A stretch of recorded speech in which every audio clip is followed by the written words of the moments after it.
system is that you keep uniform records of all of your prospects. It helps you provide evidence that you've done the exact same thing with every single person who came to you. So, you know, if you were ever accused, or if there was ever a question, you could say, no, this is my system. And I did it with I do it with every buyer. Another kind of bonus, and this is not a fair housing compliance, but I had an intake system. My office had like a kind of a form, and I would just put it in my folder for a new buyer, and I would just kind of go to do the checklist. And the kinds of things you want to ask are, what areas do you have any areas in mind? What kind of home, condo, single family home? Do you need a big yard, you know, type of thing? How many bedrooms? Size is, you know, do you need a garage? And, you know, there may be some location specific things that, you know, that occur in your market that you want to kind of ask about. So your intake system will allow you to go back if your business gets really crazy and you can't remember if that one client was, you know, really wanting a big backyard, or if they wanted to, or if they were open to condos, you can go back and look at that intake system and it'll jog your memory. And so I often would look at the notes from that initial intake and go, okay, that's right, this person cares about that thing. So intake systems can be really helpful. Show buyers everything that meets their criteria. So, and so this just means, you know, if someone says my price range is whatever it is, you know, as realtors, we really want to be helpful. And, you know, oftentimes, you know, our training is such that, you know, you're kind of recommending neighborhoods that you like, or you think they would like. I would say show them the range of everything that's in their price range and let them select. And so I'm going to show you a little video from the Newsday Divided. Kelvin Toon is a black man in his early 50s, and he went in to meet with an agent involving a test in the Brentwood community, a community that is 80% Hispanic and black. The agent communicated to Kelvin, our black tester, that she enjoyed meeting with clients from the Brentwood area. Every time I get a new listing in Brentwood or a new client, I get so excited because they're the nicest people. When we sent Kelvin's counterpart in to meet with the same agent, the white tester was actually warned about Brentwood not being a nice place. The nursing home we need to be near is in Brentwood. Okay. And so we found a couple that are in Brentwood too. Pretty close to each other. Okay. And it just seemed like those would be handy also for going to visit. Do you want to give me them and I'll look into them for you? Or? Yeah, I can do that. That warning came later to the white testers, saying there was concern about gang activity going on in Brentwood.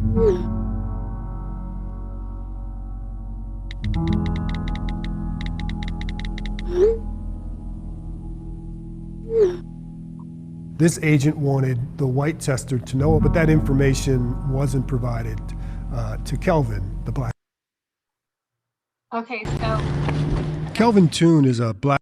So the issue really about, you know, recommending areas in schools is that, you know, your bias can creep in there, and we all have bias. So it's not, you know, this isn't an accusation, but, you know, we all have bias. Another issue potentially with recommending schools and community is the power that as a realtor we have to really shine a spotlight on a neighborhood or a school, and you know, in mass even direct potential buyers to an area, or have buyers avoiding a certain community, at which point, you know, the houses in that community might not get the showings, the sellers might not get the price or the level of competition that they might deserve. So we definitely, as realtors, don't want to be a part of anything negative or a negative impact that might happen in a community. So just want to put that on your radar. This is one of those things that's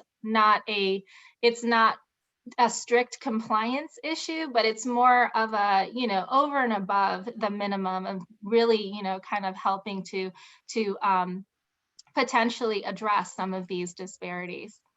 Okay, another thing, this is again not a necessary, but something that can really help address home ownership gaps and disparities is learn about first-time homebuyer programs. Even if you're only doing listings, a lot of agents do both, but some only do listings, or some only work with investors. However, and we have a great resource at CAR, finddownpayment.car.org. You can even send it to your clients.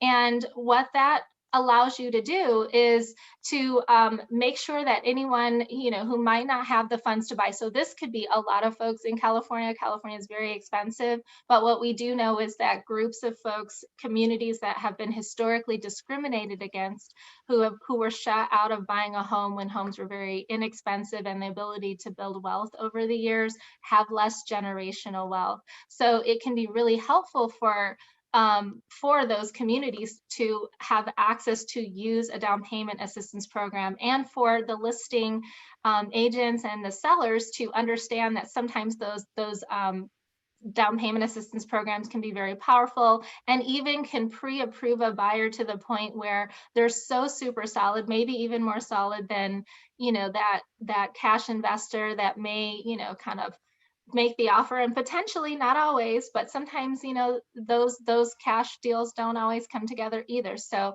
learning about them, understanding them, and also as you're helping your buyers, you can expose them to more of these opportunities. So this is again above the minimum standard, but really can be helpful, is refrain from saying you don't have the funds or the credit score to buy. And the reason why is that someone may be trying to buy in a very, very expensive market. They may have the ability, but for a program, not every realtor is aware of all the programs or all of the ways that someone could get in. And if they are discouraged or told they can't buy, they may stop their search. And there may be a program or a housing counselor who can help them, address that credit issue and keep them motivated and trying. And they may get in at a time where it is affordable for them while that market is increasing in price. And I saw it in Oakland, where the market actually increased in price out of the range of folks, where at one point they could get in. So as we have increasing in price markets, I think it can be it can be discouraging for folks, and potentially lock them out of the ability to buy a home, where they might, even if we're not aware of the program, but someone might be able to help them out. So link up with a realtor who works with first time buyers and knows programs, or a lender, or a HUD counselor. And if you go to HUD's website, you can find a certified HUD counselor in your area. So what are some listing best practices? Okay, so, and this is really about, and all of it is, but this is about managing your and the seller's risk.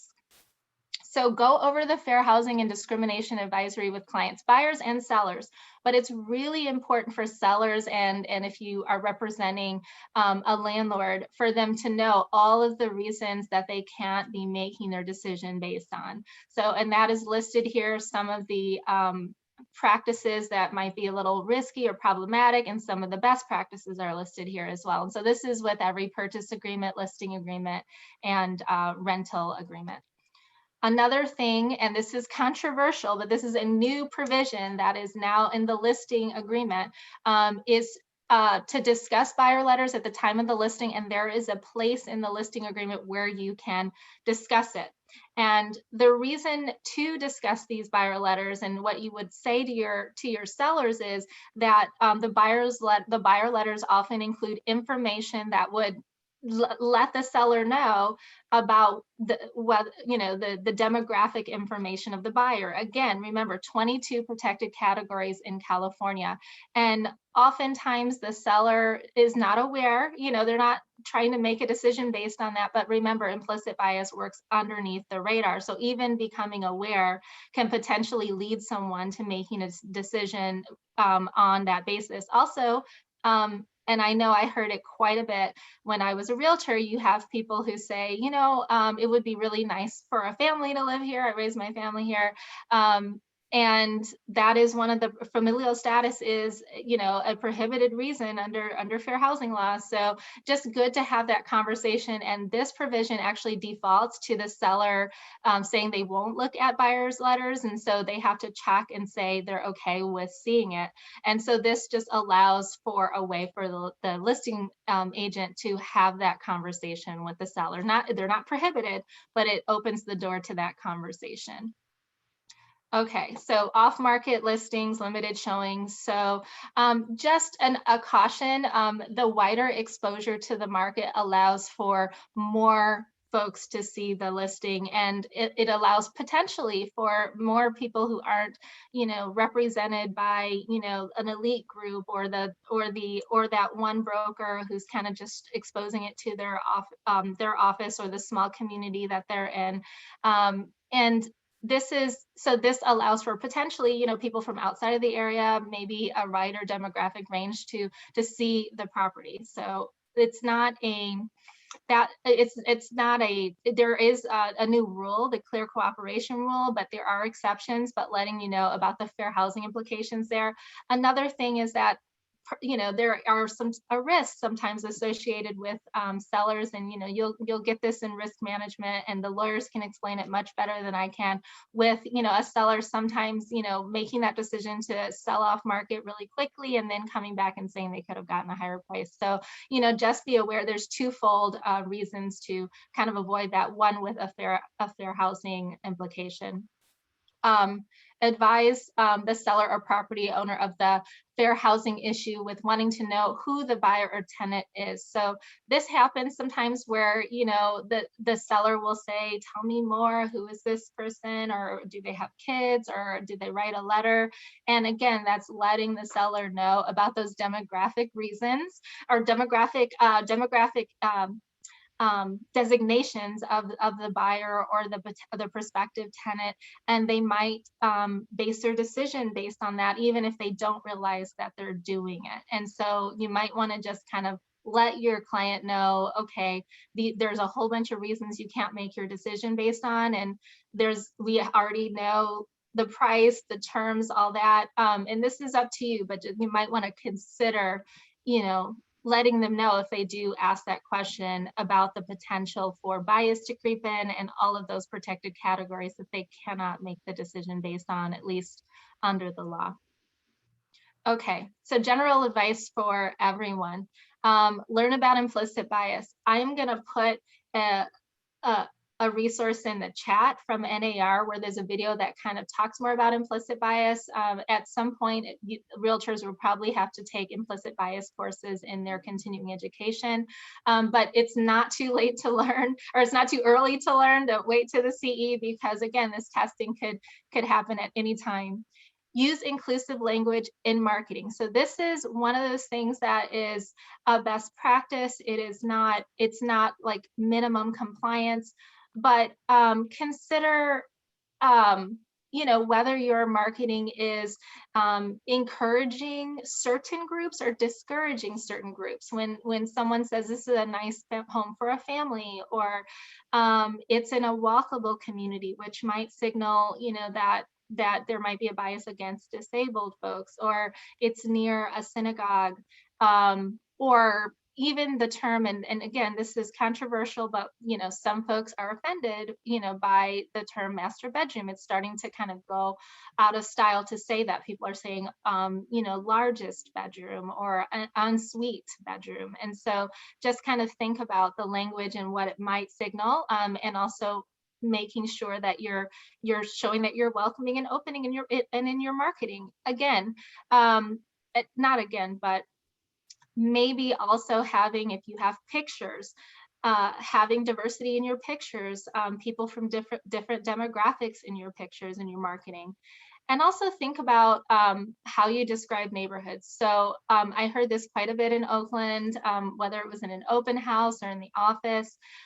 Folks sometimes said things like, though the area is changing, it's getting better, or I would avoid that neighborhood at night, or I'm not so sure. And so here's the thing: sometimes if a client or a buyer or someone walks into an open house and hears those things, well, then that particular opinion, which might be, it's an opinion, it's a bias, then transfers onto that person. And so again, realtors have quite a bit of power here, and I would, I think we want to kind of stay out of promoting that bias, and really let the buyers and the communities that we serve come up with their own decisions as to where they wish to be.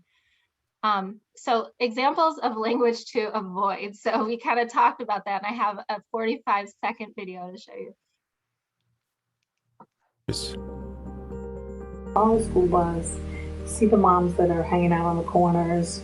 But you don't want to go there. It's a mixed neighborhood. It's mini Okay. United Nations. Okay. Because you might be more comfortable in a certain demographic area that isn't heavily one way or another in terms of the people. Bayshore has two school districts, Brentwood and Bayshore. You don't want to have Brentwood school districts. You want to have Bayshore school district. I can't say anything, but I encourage you. I want you to go there at 10 o'clock at night with your wife to buy diapers. Go to that 7-Eleven. They didn't buy there. No, that's great. I have to say it without saying it. You know, you have the knowledge of the areas. Yes. You know. I don't want to use the word steer, but I try to I'll use No, another word. no, I listen, educated absolutely. the areas. That's You know. So these were realtors talking to a tester, and I show this to folks in our community because we definitely don't want to be in that position. And also, you can kind of see that they were influencing where the buyer would end up wanting to look, which potentially could be steering. Okay, so I want to share a resource. We have a new fair housing website. It's fairhousingcalifornia.org, and it has books that kind of talk more in depth about fair housing, the origins of some of the history, why these laws are so important, what happened in the past, resources, initiatives that we're engaging in around fair housing. So I'm really proud of this website. So please visit, and also there's a lot of resources there. Okay, so want to chat a bit, and I guess if we have any questions, I can pause for questions. I feel like I've been just talking, and I can talk about diversity as well, but I'm going to stop sharing my screen for just a second so we can see if there's any questions coming up.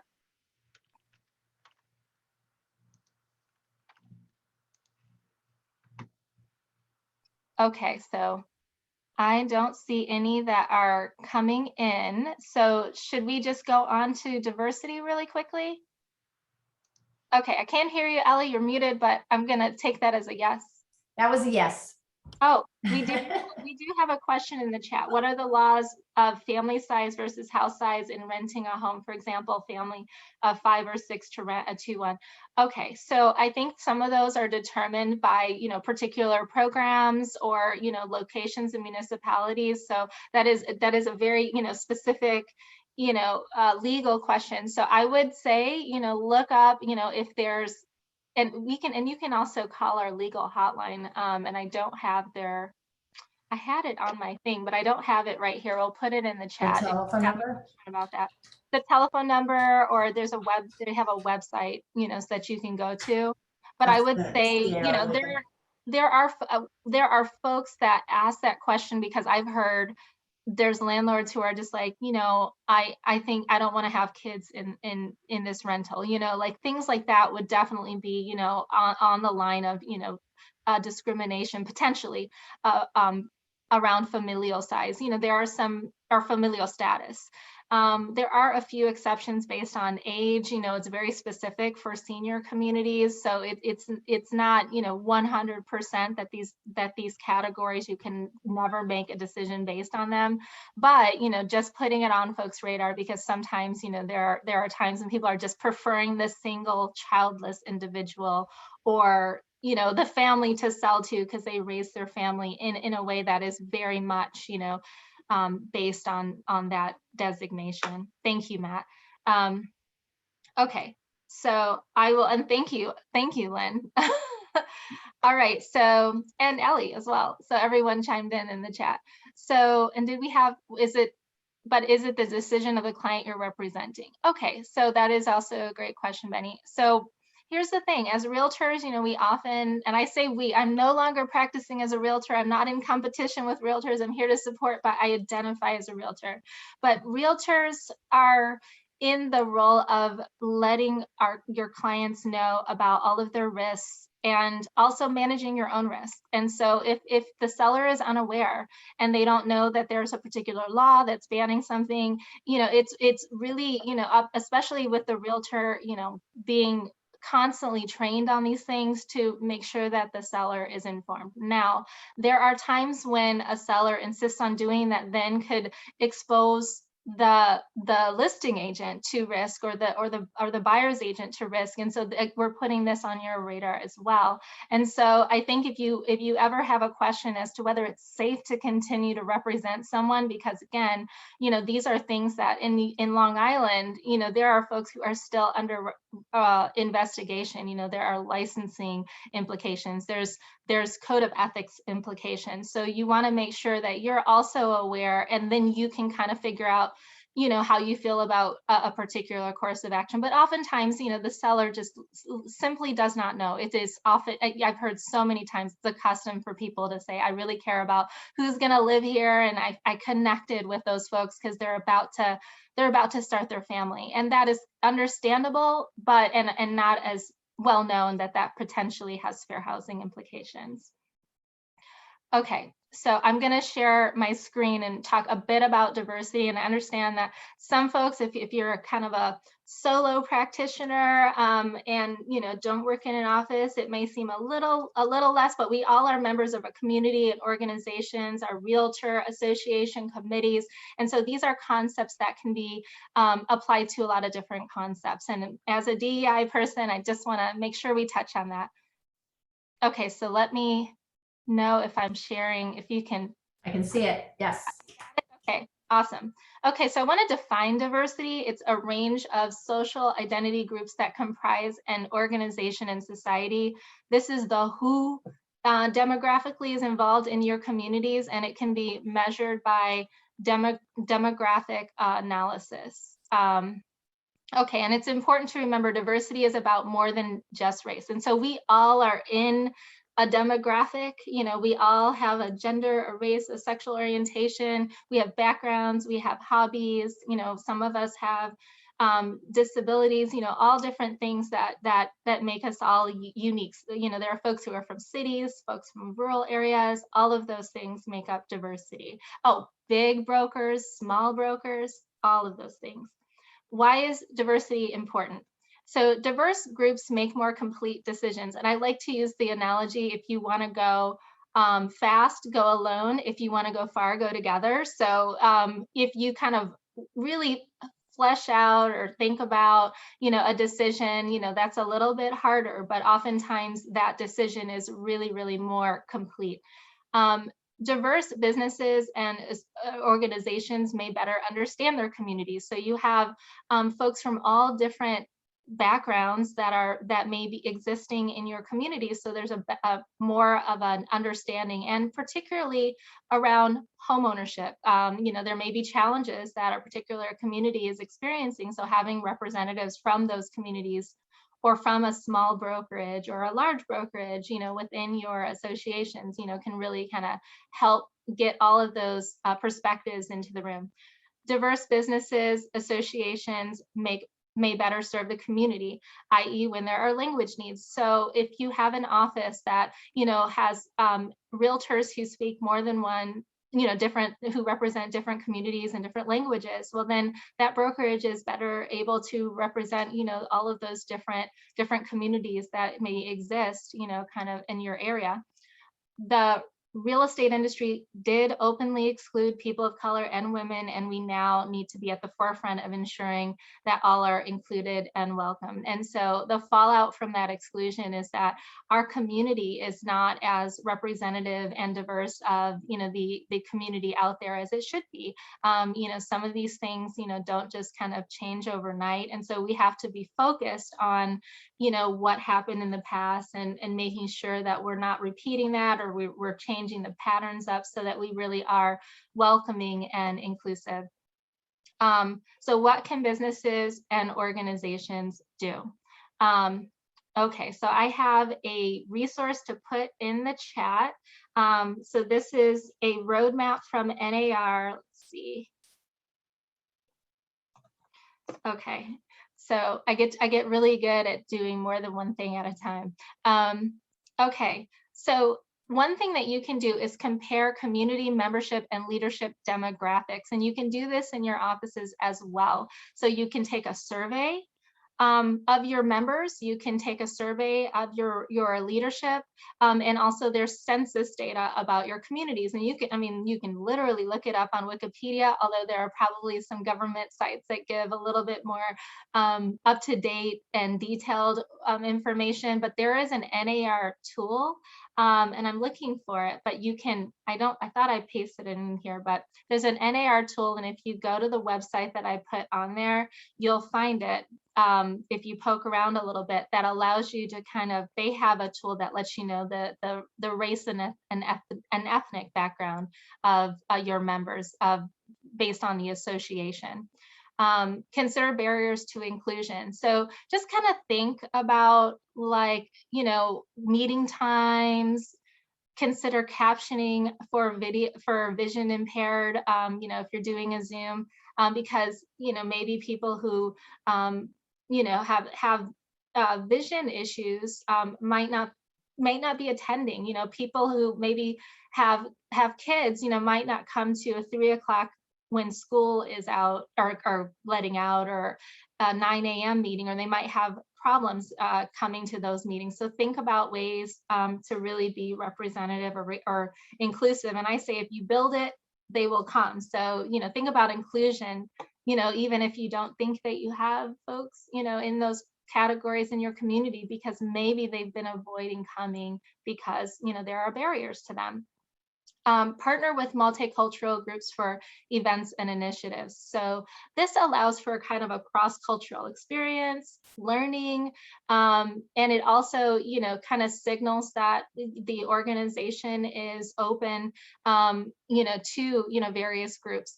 There are a number of multicultural real estate trade organizations. KREB, the Realtists, are the historically Black real estate organization. NAREP for the Latinx community, ARIA, the Asian real estate, and the Alliance, the LGBTQ Alliance for Real Estate. So a number, and there's more that I'm probably not mentioning, but seek those out in your community or neighboring communities and consider doing, whether it's in your office or your association, joint events.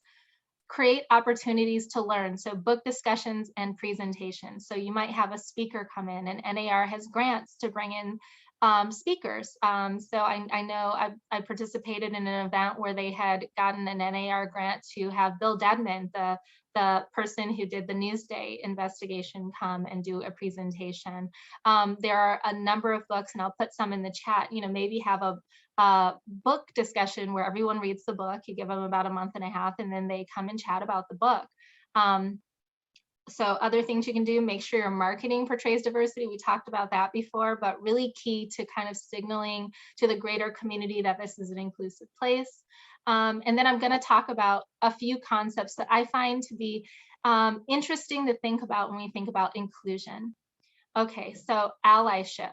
So what I love about the term allyship, and it's new to some folks, is that it is a way that we can all be involved no matter what our demographics are, and we're all an ally to someone because we're not all in every single group in diversity and inclusion. And allyship is the practice of emphasizing social justice, inclusion, and human rights by members of an in-group to advance the interests of an oppressed or marginalized out-group. So that's kind of technical language for saying, you know, I am going to, you know, be a supporter, an advocate for, say, the Latinx community, or I'm going to be a supporter and an advocate for the trans community. I am not in either of those communities, but because, you know, I think I care about making sure that we are an inclusive place and that everyone is welcome, and I have friends in those communities and I care about their success, I'm going to make sure that I'm an advocate. So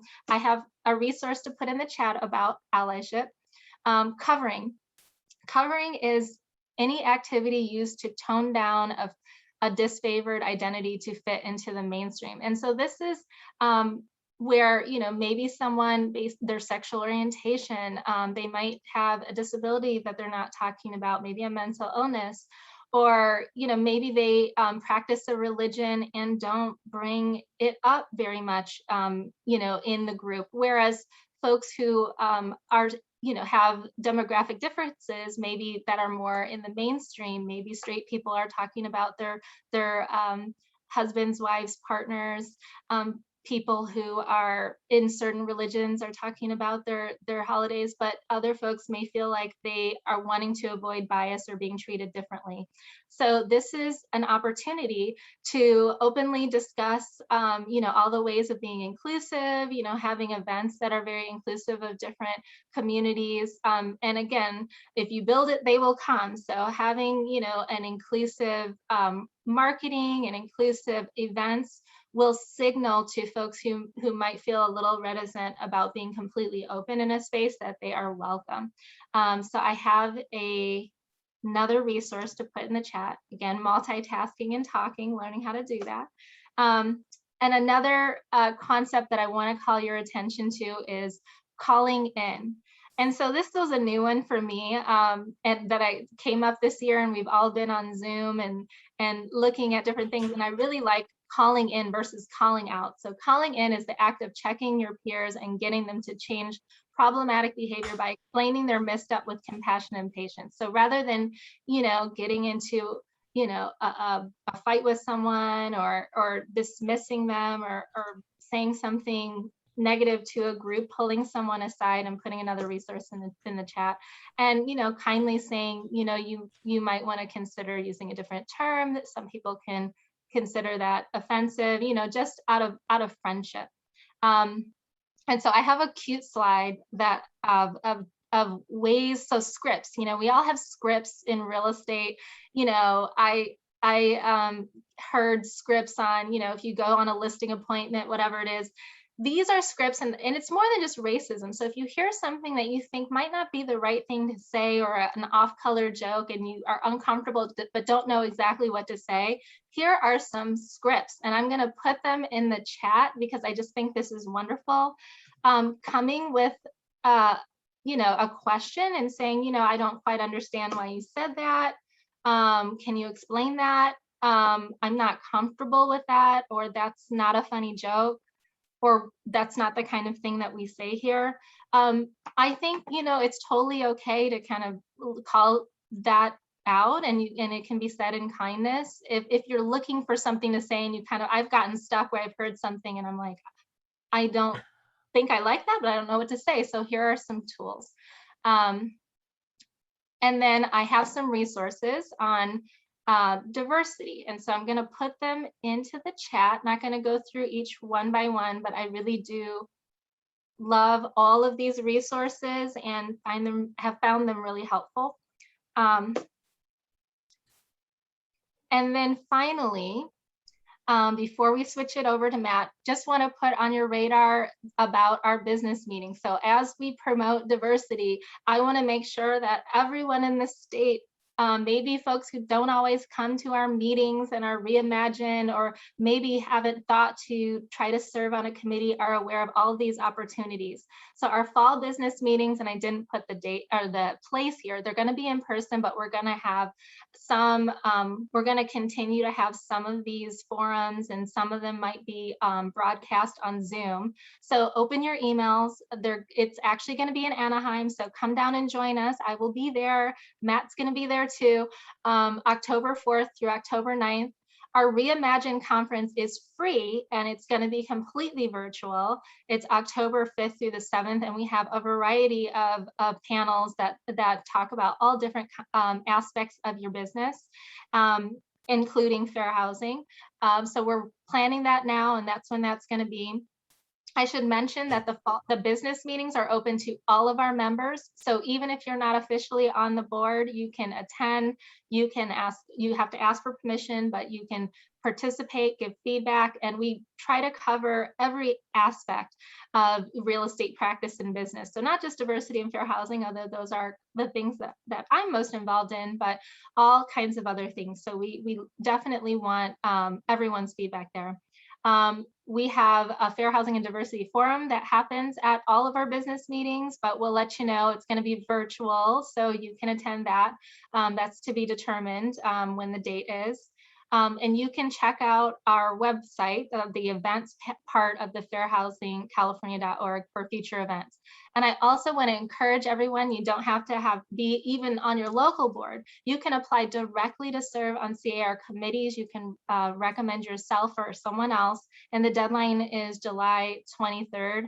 And here's where you apply. Let's see if I can, I'm going to put that in the chat. Sorry, I didn't mean to change my screen. That's okay. I'm going to stop my share. So that's it for my presentation. I'm giving Matt just a short period of time, and I'm also here for questions, and I can go over if need be. Thank you so much, Farrah. That was wonderful. Really good No job. Really appreciate that. And Matt, I guess you got your time now. Yeah, sure. Well, thanks again for having me. I'm going to share screen here, and I don't have any sound, so it should be pretty easy. Let me start slideshow. I'm looking through the chat, and I recognize a lot of names, so I know I've met with many of you in the past. And I'm your government affairs field representative that covers, well, right now, pretty much everything north of the Grapevine, minus a piece of the Bay Area. So I travel around in a non-COVID time to talk to realtors just like you about the work that we're doing at CAR in government affairs, how it's supporting everything else in our industry, and how you can do your part to fight at the local level and fight at the state level and the federal level on these issues that matter to all of us. My email address is matthewb@car.org, and this is my phone number, the easiest way to reach me. And of course, your AE also has my direct cell phone number. So all of your AEs have my direct cell phone number. And so if you ever need to reach me, I'm really not hard to find. The two most important directions we are heading right now, as you might have guessed, yep, it's equity and fair housing. We're also focused on supply. And those are critically important, and they work together to make sure that more people are able to take part in the California dream. So focused just for a moment here on fair housing legislation that we are working on right now. I'm not going to go over the reasons why it's so important, because Farrah just did that. If you weren't paying attention, then it's super critically important that we make sure that everybody take part in making sure that it is possible for more people to enjoy home ownership. Some bills that we are working on: SCA 2, we are co-sponsoring. This would eliminate housing discrimination in the California Constitution. Back in the 1950s, CAR was part of a group that put a onerous hurdle in the Constitution, making it impossible or nearly impossible for affordable housing, state-sponsored affordable housing, to get built. This was done specifically for racist reasons. Although there are ways around it, and it is no longer something that is the hurdle that it once was, it is still in the state constitution, and we still need to fight it. And we are trying to be a part of the solution to this. Article 34 of the state constitution would be removed by SCA 2. We're hoping that this will be heard next year. Unfortunately, it is a 2-year bill, so we don't really know what the timelines are on it. There is no deadline for it because it is a constitutional amendment. We are hoping that it can be on the ballot for 2022. SB 263 by Rubio would require all real estate licensees to have implicit bias trainings as part of renewal requirements. Farrah mentioned this earlier, that it is likely at some point in the not so distant future that implicit bias training will be a requirement. We're getting behind that. We support this. We're sponsoring this. We will continue to, of course, provide all of the continuing education that is required to the extent that we are able. And we're going to continue to do that. We do that already. So this is just continuing on, making sure that everybody has the education that they need. And of course, we encourage you to get implicit bias training before it is required. Do it because it's the right thing to do, not because you have to. AB 491 by Ward, we are sponsoring. This would prohibit what we call the poor door. There are buildings that are being built by developers that have mixed rates. Some people have affordable rates. Some people pay full market rate. The folks who pay the full market rate get to use the front door. They have access to swimming pools. They have access to all the amenities the building has to offer. And the people who pay affordable rate units might be required to use the side entrance, and they don't have all the amenities. They may have different amenities and not as good. This is inherently discriminatory and it is wrong. We are sponsoring legislation that would make that an illegal practice. That's AB 491, and it is moving through the Senate now. Some other legislation we are working on right now are about accessibility, affordability, and supply. And of course, as we all know, there's a housing shortage, and I don't think there's any place in the state where that is more pronounced than in Butte County after the fires a couple of years ago. So we are doing everything we can to get more housing built.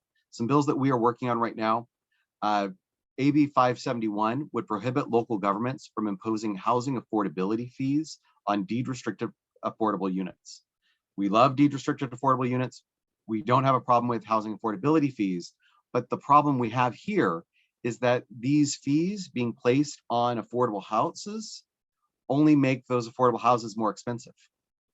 So we can pass on the savings there and make those slightly more affordable. AB 633 by Calderon, we are co-sponsoring. This would add California to the list of states that already utilize the Uniform Partition of Heirs Property Act. It's a fancy way of saying this will make it easier for folks who die, who own property and die, and don't leave a will or a trust. This will make it easier for those families to be able to keep their home and keep their property without having to sell it off to divide the profits. SB 392 by Archuleta, we are sponsoring. This would require an HOA with 50 or more units to deliver their documents by electronic delivery. It also requires HOAs to maintain a website unless 2/3 of the members have voted to opt out. As we all know, anybody who has sold homes in HOAs knows how cumbersome and expensive that can be, trying to deal with all the documentation that is required. This would make that a little bit easier and hopefully a bit cheaper. AB 44 by Petrie Norris would allow a real estate licensee to use their former surname to conduct business so long as both names are filed with the Department of Real Estate.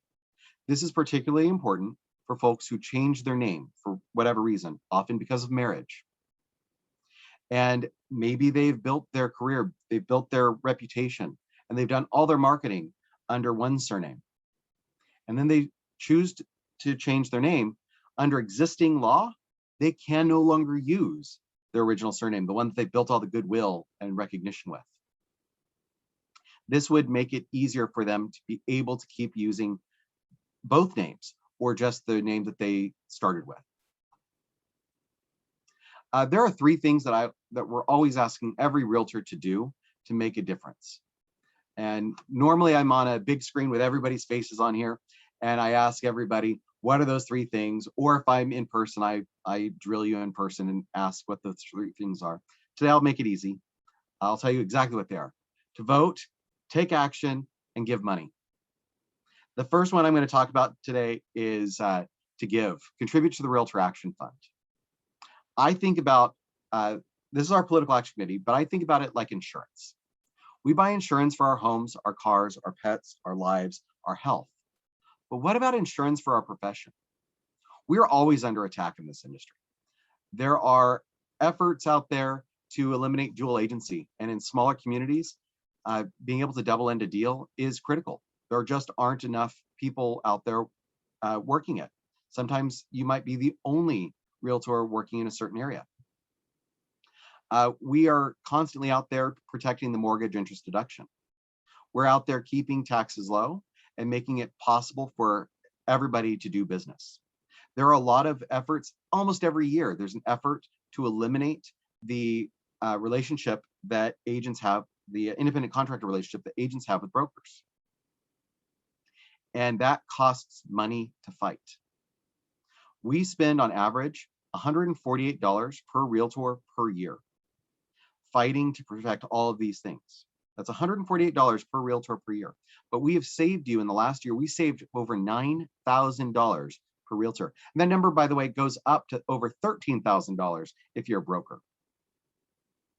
So we ask that you give what you can, whether that's $20, whether that's $148, whatever you are able to give, please consider giving.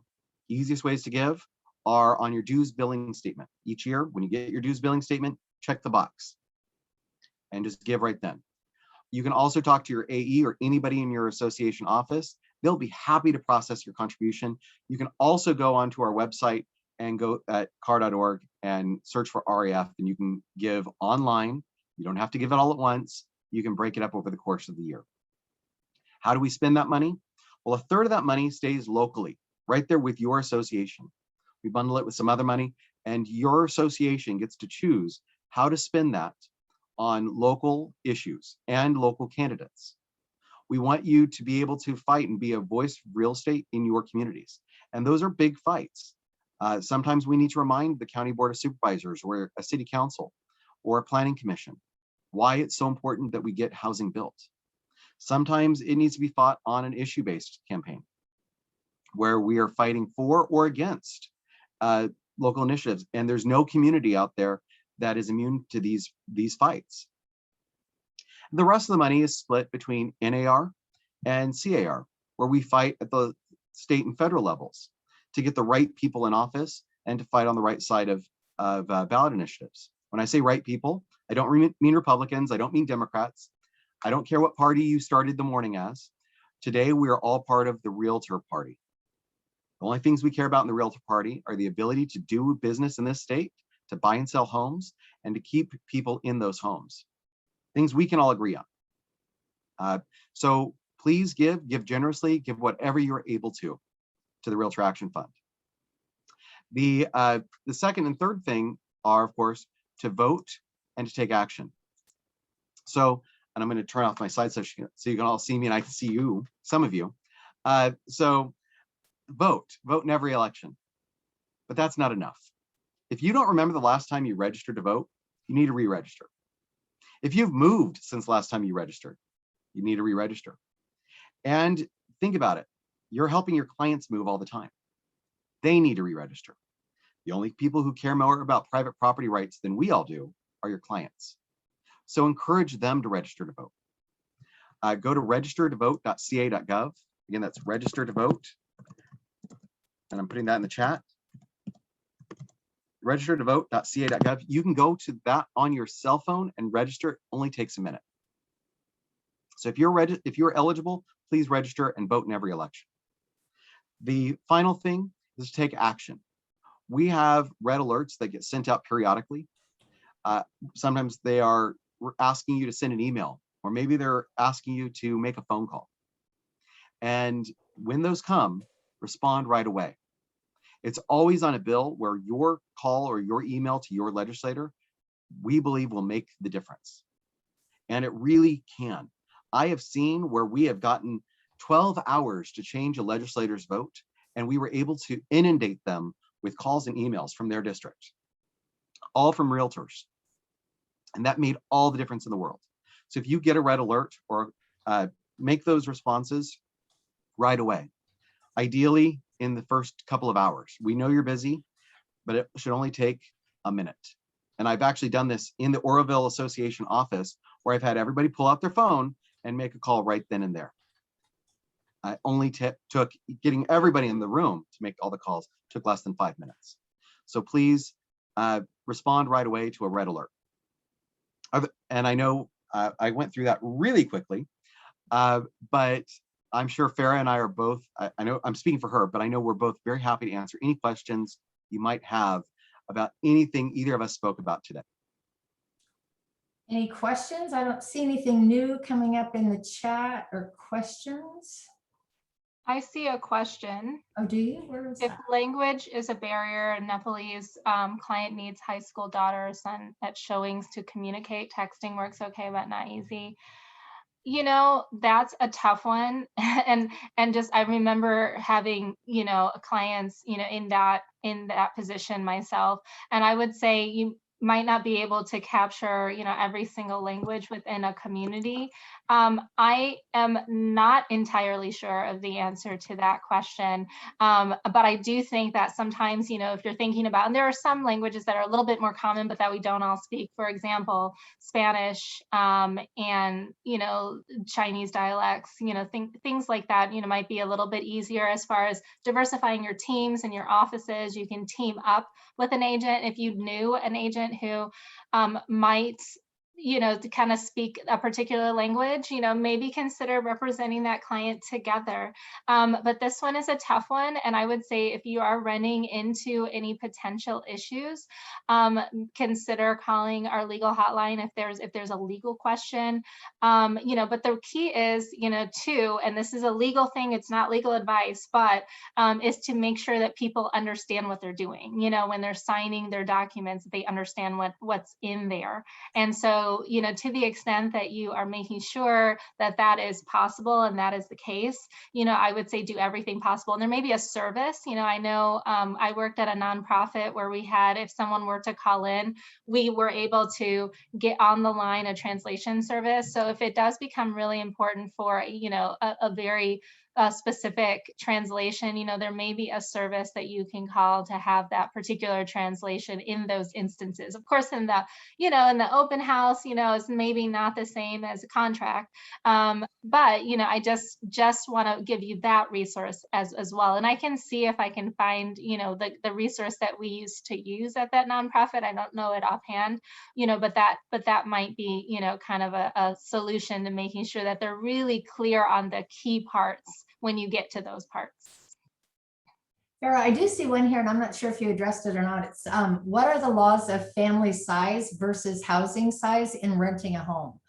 I think we did Did kind you of cover address that that one, one? and someone who had better information than I did posted in the chat too. So thank you to that person. Thank you. Thank you. Well, I don't see anything else coming up with that. Thank you so much, Farrah. I really, really appreciate you doing this morning. And Matt, as always, it's wonderful to have you here watching out for us, keeping track of those bills. Next month, we have the DRE, so that will be on July 27th. You'll be getting information on that soon. Thank you so much, Region 2 participants, for being here, and watch for the next announcement for the next training. Thank you so much. Have a great day. Thank you. There we go. That was great, Farrah. Thank you so much for doing that. Matt, great job. I know you had just a couple of minutes in there, but I really appreciate it. And Donna, thank you. Susie. Sorry I went long, Matt. Hopefully that wasn't time. No worries. No, I can do mine. I've been given, seriously, at a couple of associations, I've been tailored down to 5 minutes or less. And so I can give a presentation in no time at all. I'm still trying to figure out how long mine will go. And sometimes I add new, like other things, like the diversity part we added just to kind of touch on. I like that, having that in there. I did. That was good. I thought it was great. I honestly, it was a very good presentation. It really was, Farrah. It really was. Thank you. It was the first, so I've talked about these things in different ways, but I kind of like massage them into this format. So this was the perfect group to do that with, because it's not a humongous group, and we're just kind of all learning this together. So, and you did a great job in presenting how you were going to present fair housing. So thank you for that. One of these days when we can get back on the road, Farrah, you're going to need to come visit. You're going to need to come visit up there in Region 2. Yeah, these are some of my favorite people up there. I go visit as often as they'll let me. I usually go to they do a big barbecue every summer. I love going up and visiting. I would love to come. So, and Matt, we'll have to go together. We always, so Ellie, Matt and I have presented in the office together. And so we enjoy, this is our first presentation. Oh my gosh. Realtor community together. But, I absolutely adore presenting with Matt. And Matt was so enthusiastic when we were trying to presenter. I was like, oh my gosh, like it's not even time to vote and I want to vote again, Yeah. Oh my gosh. Well, that was great. And yes, absolutely. Matt, Farrah, definitely come up our barbecue. Matt will definitely. Donna, I'm not yet allowed to. And I mean, I've been out for a week, so I don't know if anything came in that week giving us new guidance, but to my knowledge, We are not yet allowed to. Oh, travel, that's right. I Travel. forget. You guys are under So, stricter, well, yeah. we'll figure out something. We might have to have you on video or something. And definitely, next summer, because so we did, but next summer, like give us some notice. I'm back and forth from the Midwest, which but I'd love to come and do a I'm next time I'm actually coming to California would be the end of the summer, but I'm going to start kind of doing that, kind of Okay. coming to California. So we'll have to make something happen. But I it definitely really was awesome to meet you finally after talking with I you. know. I was so looking forward to this for so many reasons, and yay, it really went well. Thank you guys. Have a great day. I've got another one coming up here, so I better scoot. Okay, we will. It was good to see you guys. Good to see you Great all. to meet you. Bye. Bye, Sue. Sue. Bye, Donna. Bye. Sue, I miss you. Donna, I miss you. Okay, you guys, I'm gonna run. Thank you, Donna. You're welcome. Enjoy your next webinar. Thank you. I'll stay on until everybody's off. Oh, we got a few more. All right, thanks. I see they're getting off now. I see we have 13 left. Okay. I'll just go ahead and end it.